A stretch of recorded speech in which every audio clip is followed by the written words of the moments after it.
Today, I'm speaking with Tim LeBon, a registered psychotherapist, accredited CBT therapist, life coach, and author living in Surrey in the UK. Low self-esteem and perfectionism cycles.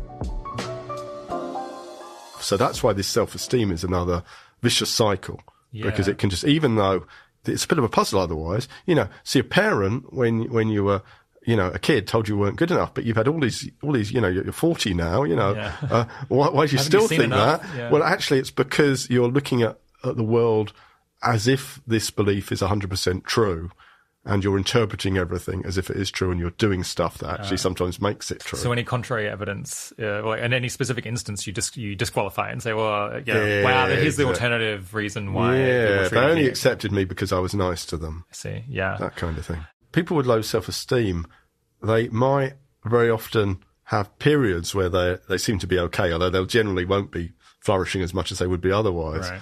But they will also be prone to periods of anxiety and depression, as can people with clinical perfectionism, because it's a bit of a puzzle as to why people are both anxious and depressed at various times. But both of these possibilities explain it.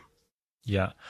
It suggests that one of the core ways that you might try to have more robust mental health is to set up the exact reverse system, where you need to have like negative feedback loops, where if you feel bad, then you need to do lower your standards, for example, and be like far more nice to yourself, be particularly compassionate and particularly accommodating of yourself in those times, in order to lift yourself back up. And maybe to some degree the reverse, when you start feeling maybe a bit too good about yourself and a bit too confident, then you need to remember that maybe things will go worse in future, and tempering down your expectations. Exactly. So very often, once you've mapped out someone's particular cycle, the solution is to do the opposite.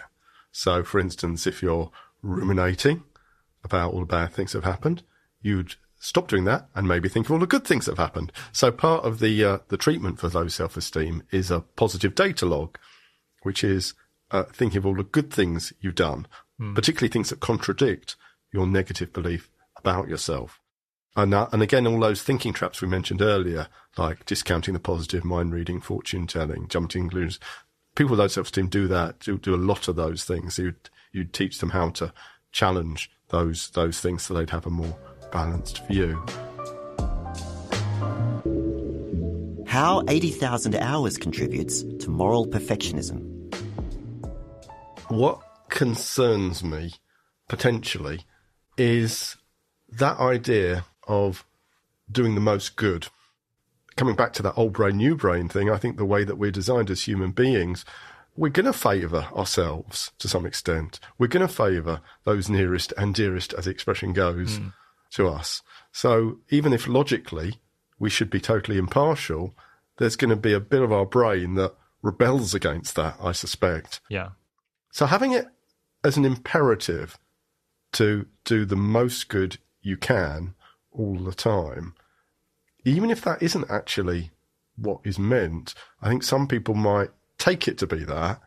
And, particularly maybe they have this parental message, that you've got to achieve the most, then that is potentially makes them very vulnerable. And then if there are people in the organisation, coming back to that mythical survey we spoke about, who would answer, oh, you're a terrible person because you did such and such or didn't do such and such, then that's not going to be great either. And I don't know to what extent those, I certainly hear clients fearing that might be the case, but I don't know to what extent that really is the case. I don't think it is true. I can only speak for 80,000 hours, but I think if you did a survey like that, you'd find that everyone is extremely tolerant of the lifestyles that other people want to lead. I mean, even people who do nothing to improve the world, to be honest, are perfectly accepted as friends. And I think there's a perception that there would be enormous amounts of moral judgment. And I'm sure I'm sure that's true of some people, but at least, I don't know, I have friends out there who have virtually no interest in altruism or doing good, and to be honest, it doesn't bother me. It almost doesn't bother me to a kind of remarkable degree. But they're friends. What about if they were working for 80,000 hours? So if you had a colleague who, I suppose I've learned from all of the experience with these issues that in general it's extremely counterproductive to have a mentality that you always have to be giving the absolute maximum to work. So I suppose I know on the kind of pragmatic grounds, I think it's foolish to have these kinds of standards. Certainly among a group of people who are already quite inclined towards altruism and perfectionism to start with. It's like it's just throwing too much fuel on a fire that's already burning perfectly healthily. On top of that, just speaking for myself, I no longer have the energy I feel for like massive amounts of moral judgment about people's work. I just have other things going on, and I guess I don't find it that fulfilling or satisfying to think about ways that other people are failing morally anymore. I think maybe like 15 years ago, I had like more fire in my belly about this. Not that I was ever super judgmental, but yeah, I guess there's just interpersonal variation on how agreeable you are and how much you think about this. Exactly. So, as I said, most of the people I've encountered as clients are very lovely people and haven't got that OCD personality where they're insisting other people have the high standards. My worry would be that it's just there in the ethos, as it were, that as a kind of that's what we think is expected of us. The importance of enjoying what you do and having a holistically good life. With regards to careers advice, and again, I actually don't know what you say to people that come for careers advice. Yeah. But if it was, hypothetically, I've done this little calculation, and this is the job where you do the most good, and this is what you've got to do, that would worry me, because the way I like to think of it is there's a kind of Venn diagrams of a job that you can have a high impact in, a job that you're good at, a job that you would actually enjoy and find personally satisfying, and a job that would pay the bills. So those four things. And I think you want the bullseye rather than doing a job that, because it's the one where you've had the most impact and you hate it, or it doesn't pay any of the bills you need. And again, I don't know the type of advice that you give, but I would be concerned if it was too prescriptive. Too prescriptive and too much just discounting, you might not enjoy it, but you've got a moral imperative to do good. Yeah, I mean, I think in practice, if people got one-on-one advising or they read the website carefully, they would find that this kind of personal fit and the importance of enjoying what you do and having a holistically good life is emphasized quite a lot. And I would be shocked and a bit dismayed if anyone had a one-on-one session where they were ever told, like, here's the job that you should definitely take. I suppose maybe you would get, this is probably the job, or this might be the job that is highest impact, but you have to consider all of these different other factors as well. It's extremely hard to have a message that is suitable and beneficial for everyone, given the enormously different starting points that people are coming from. So part of our message is about doing the most good, and you can have a really big impact with your career. That's partly orientated at people who have never thought about this at all, and maybe are not really aspiring necessarily to help people at all with their career. But of course, the same message falls on the same ears of people who are already very concerned about how much good they're going to do and already have extremely high expectations about what they might accomplish in their career. And for them, it's like, it's too much. You're overloading someone with particular thoughts that they've already got a good level, or maybe they already have too much of it. Whereas there's other people potentially who need to, I guess in our view at least, should think about this more because they're currently not thinking about it almost at all. Yeah, that would be my model. That it's just extremely hard to have a message that is beneficial to everyone and doesn't backfire in some cases. I think that's right. I think it's almost like I'm thinking of a temperature gauge, and there'll be someone at this end who need to go in that direction, and someone at that end that actually may need to go in that direction. Yeah. And if you're giving whatever general message you're giving, if it's taken too literally, or people think it's about them, or they misread it or misunderstand it, then it could backfire. Yeah. One thing I might add before you go on is just that I waste an ungodly amount of time, and I spend lots of time just doing stuff that I enjoy that I don't think makes the world a better place necessarily, except by making me happy. And I spend lots of money on myself, and I don't feel guilty about it at all. And my colleagues seem completely fine with this. I've never gotten a hard time from anyone.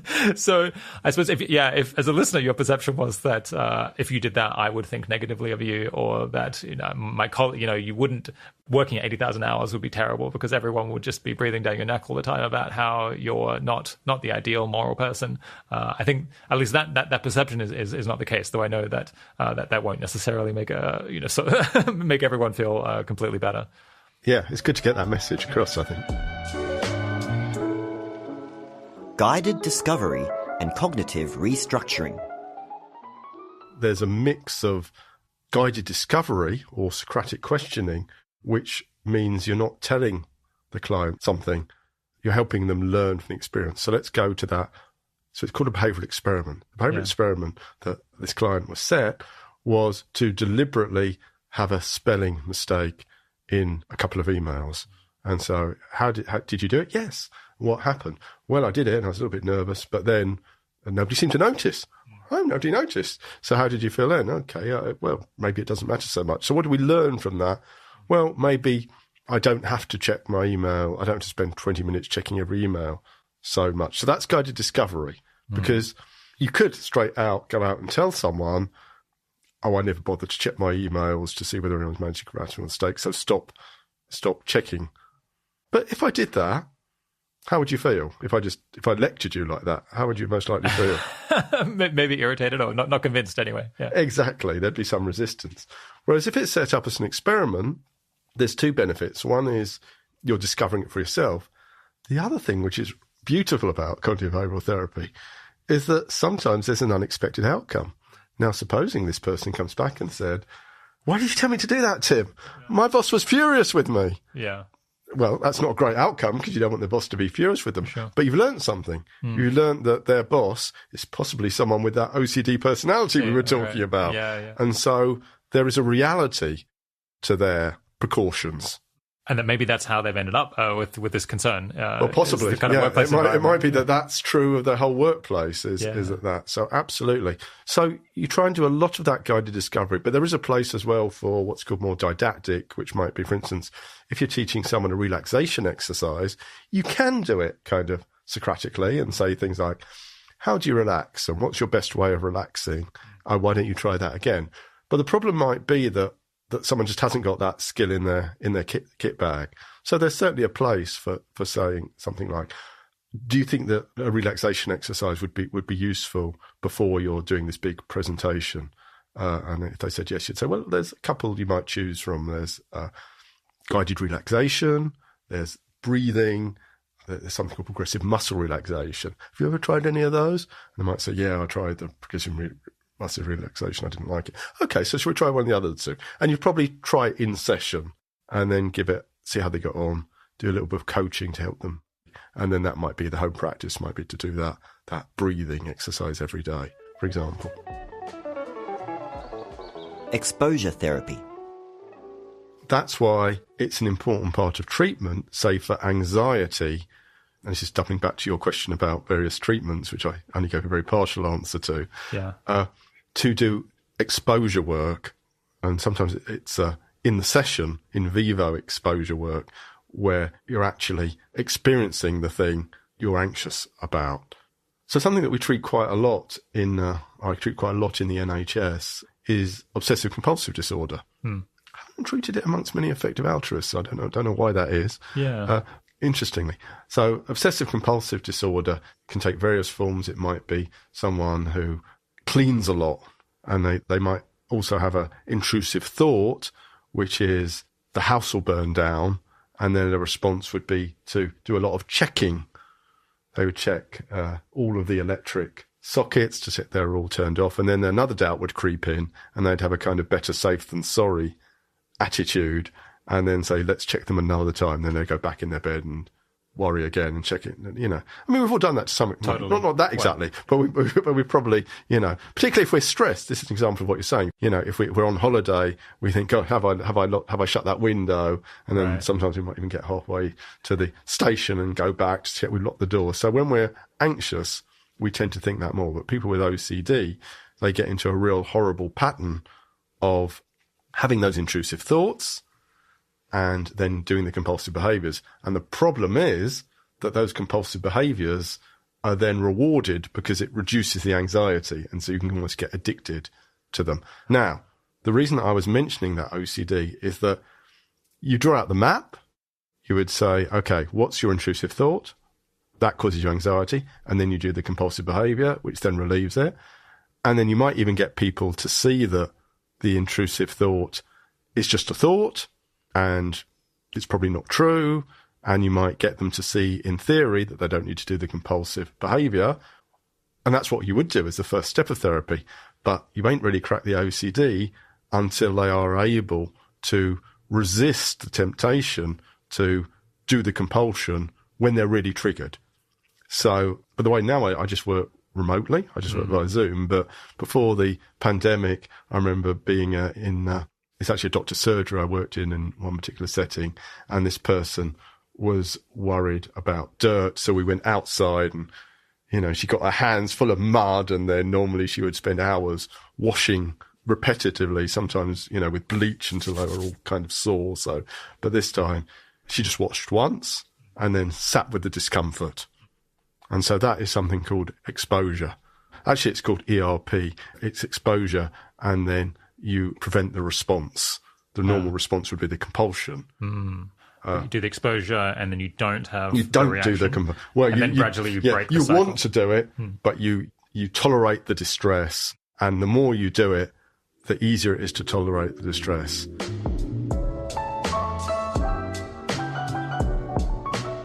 The most important quality needed by CBT therapists. There's a tension in counseling or therapy of this kind, it seems, where so you don't want to tell your patients or your clients what to think, because that would be one thing is it might not work, because obviously just lecturing people doesn't tend to go down super well. At the same time, of course, you do have kind of ideas or conclusions that you're kind of expecting or hoping that they might reach, and it seems like, in order to avoid this just being a sort of con where you're leading people to particular predetermined conclusions, and you wouldn't accept things otherwise, you have to actually embody the attitude of the person might say, well, no, I think that work is 90% important, and family and friends and being nice don't matter. And if that was what came out of their analysis of their own values, you'd be like, okay, well, we're just going to work with that, and I'm going to accept that because it's not my place to tell you what to think or what to value. Do you understand the tension I'm gesturing at? Yeah. So what do you think is the number one quality that is needed by a CBT therapist? Which could be one of those examples of a leading question, but I generally don't know what you're going to say. Well, I mean, it sounds like the thing that would be very useful in this case is not having too strong views about like what values everyone else ought to have or how everyone else ought to live. Yeah. And in general, curiosity. Yes. Curiosity is a really helpful feature. But you're absolutely right. There is a tension. And again, particularly when we're short of time as therapists and we see someone in real distress, we really want to help them. And we think we know what the answer is. Maybe we've seen someone like them before, and our pattern matching, thinking fast says, oh, they're just like client X. That client X was really helped by telling them to socialize more. So let's tell them to socialize more. But it may be that this person is depressed because the people they're socializing with are really toxic and causing the problem. Right. So it really is important to slow down and be curious. And that's what the formulation is about, that map. We've got our general map, but what is going on for this person? And when it comes round to values, I mean, as well as it being counterproductive, there's also an ethical concern that as therapists we're trained not to just impose our values. Yeah.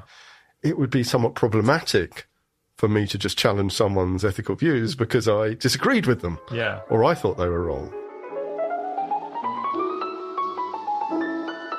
Stoicism and the dichotomy of control.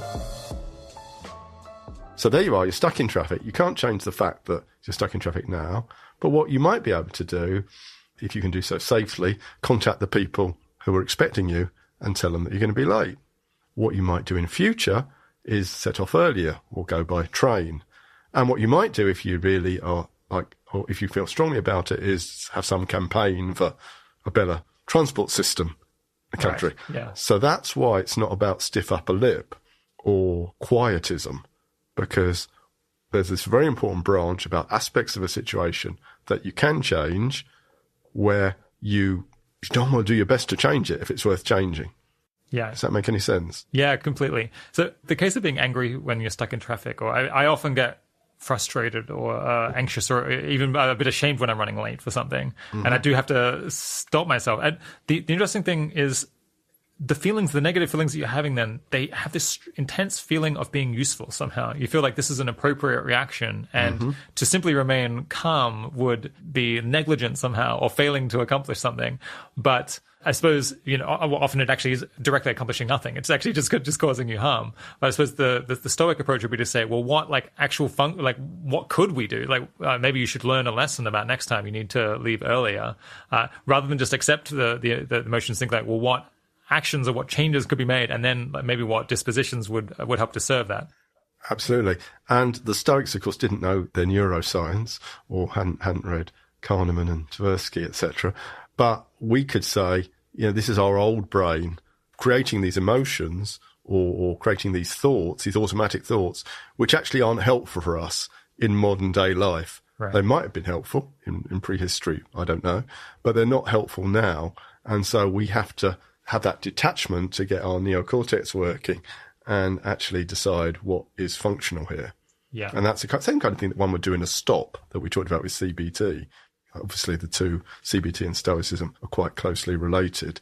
So it doesn't come naturally very often, and it does require some awareness